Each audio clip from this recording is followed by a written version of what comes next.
બનાસકાંઠા જિલ્લામાં કાંકરેજ તાલુકાના મુખ્ય મથક શિહોરી ખાતે આવેલ બનાસ નદીના કિનારે શ્રી મહામંડલેશ્વર મહાદેવના મંદિર ખાતે શ્રાવણ વદ અમાસના દિવસે હવન કરવામાં આવ્યો। મળતી માહિતી પ્રમાણે ઉત્તર ગુજરાતના બનાસકાંઠા જિલ્લામાં કાંકરેજ તાલુકાનું મુખ્ય મથક શિહોરી ખાતે આવેલ બનાસ નદીના કિનારે ઐતિહાસિક પાંડવોના વનવાસ દરમિયાન પૂજા કરવા માટે શિલાન્યાસ કરવામાં આવ્યો હતો, જેમાં નવો જીર્ણોદ્ધાર 9/2/1998ના રોજ કરવામાં આવ્યો હતો। જેમાં સૌથી અગત્યની બાબત વિશે વાત કરીએ તો શ્રી દત્તપુરી મહારાજના જપ તપના તપોભૂમિ માનવામાં આવે છે, જ્યાં 12 જ્યોતિર્લિંગની પૂજા કરવામાં આવે છે।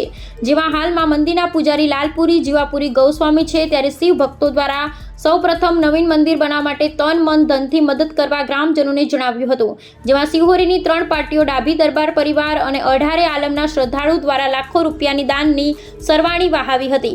હાલમાં નવીન મંદિરનું નિર્માણ થઈ રહ્યું છે, ત્યારે છેલ્લા 47 વર્ષથી શ્રી મહામંડલેશ્વર મહાદેવ મંદિરમાં પવિત્ર શ્રાવણ મહિનામાં બિલીપત્ર અને જળ ચડાવવામાં આવે છે। શ્રાવણ વદ અમાસના દિવસે સવારે વહેલી સવારે મહાયજ્ઞ કરવામાં આવે છે, જેમાં વૈદિક મંત્રોચ્ચાર કરી હોમ હવન થાય છે। જેમાં દાતાઓ યજમાન તરીકે હવનમાં બેસી શિવ ભોલેનાથ ભગવાનના આશીર્વાદ મેળવે છે।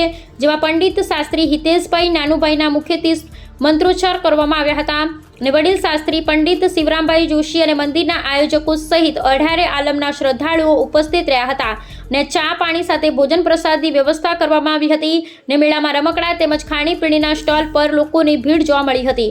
દર વર્ષે ઐતિહાસિક પાંડવો વખતના મંદિરમાં શ્રાવણ વદ અમાસના દિવસે ભવ્ય મેળો ભરાય છે અને શ્રદ્ધાળુ દર્શન કરી ધન્યતા અનુભવે છે અને શ્રી જોગમાયા અને શ્રી મશાણી મેલડી માતાના મંદિરે આવેલા છે, જેમાં શ્રદ્ધાળુ માથું ટેકવા જાય છે અને એમની મનોકામના પૂર્ણ થાય છે। આમ શિહોરી ખાતે આવેલ શ્રી મહામંડલેશ્વર મહાદેવના મંદિરમાં શ્રાવણ માસના અમાસના દિવસે લોકમેળો ભરાય છે।